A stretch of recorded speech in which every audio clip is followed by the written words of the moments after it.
4.3 특별법이 전면 개정된 이후 처음으로 수용인들에 대한 특별 재심이 개시됐는데요. 먼저 이 수용인 재심 어떤 의미가 있는 건지 고이범 이사장께서 먼저 설명해 주시죠. 불법적인 재판에 의해서 부당하게 수용 생활을 했던 희생자들, 이분들에 대해서 구체적으로 명예회복 조치가 이루어지는 상당히 의미 있는 일이라고 생각합니다.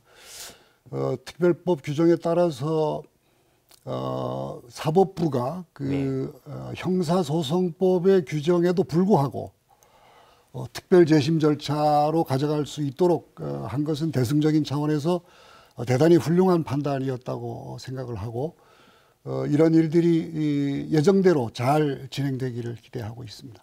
네, 문성윤 변호사께서는 지금 특별 재심 변호를 직접 맡고 계신데요.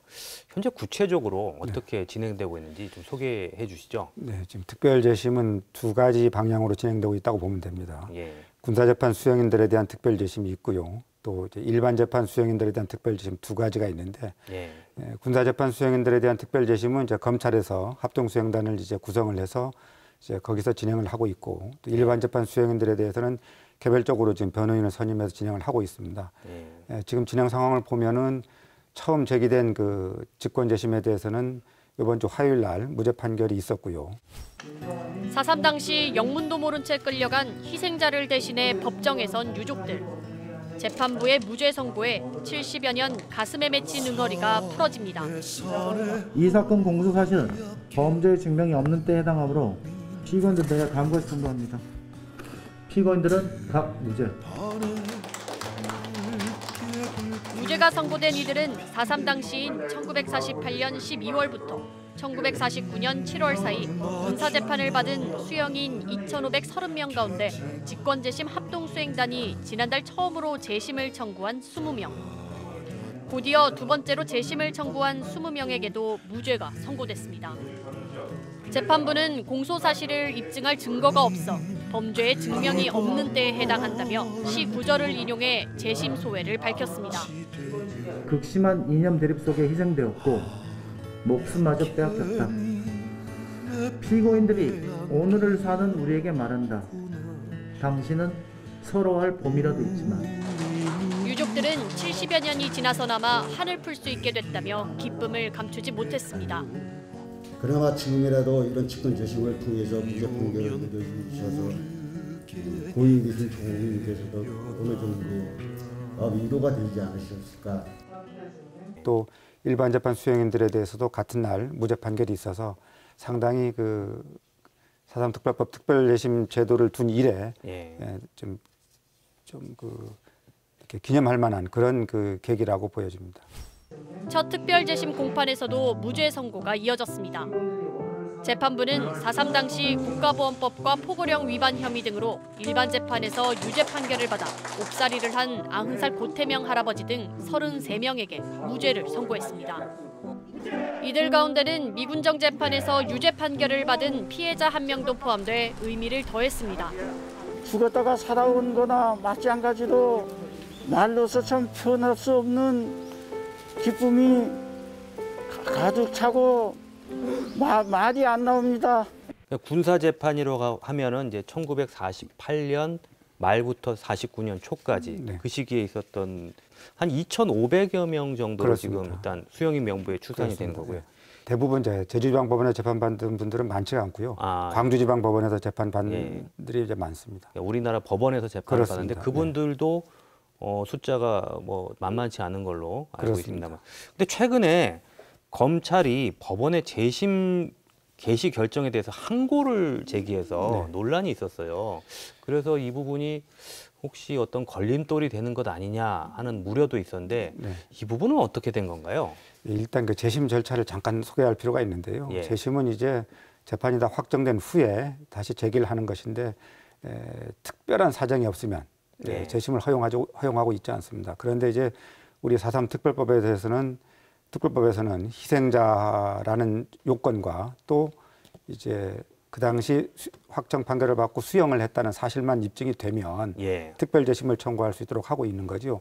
그래서 특별 재심 단계에서 첫 번째 단계가 재심 개시 결정인데 이 지금 일반 재판 수용인들에 대해서 재심 개시 결정이 있고 나니까 검찰에서 이제 항고를 했고 예. 그 항고 이후의 요지는 뭐냐면 희생자 심사 자료를 이제 살펴보고 개시 결정을 해야 되는데 그 자료를 살펴보지 않은 상태에서 재심 개시 결정을 했다는 이유를 들고 있습니다. 그러니까 4.3 희생자로 결정될 당시에 어떤 그 근거로 결정이 됐는지 그 그렇습니다. 심사 자료를 이야기하는 것이군요. 예, 근데 이제 특별법상 특별 재심의 요건은 예. 희생자로 결정되게만 하면 예. 특별 재심을 할 수 있는 것이기 때문에 예. 굳이 특별 재심을 함에 있어 희생자에 이르게 된 경위 예. 심사 자료까지 살펴볼 필요는 없는 것이 아니냐 하는 게 이제 변호인의 생각이고 그것 때문에 이제 항고 이유에 대한 답변도 좀 한 상태입니다.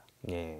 이 부분은 뭐 앞으로 뭐 전개 과정을 봐야 되겠는데 법률적인 어떤 절차를 둘러싼 논란이라고 보면 될까요? 그렇습니다. 예. 유족들 입장에서 좀 아쉬운 부분, 어려운 부분들이 또 있을 것 같아요. 어떤 부분들이 지금 어려운 부분이 예. 있는 걸로 보고 있습니다. 예.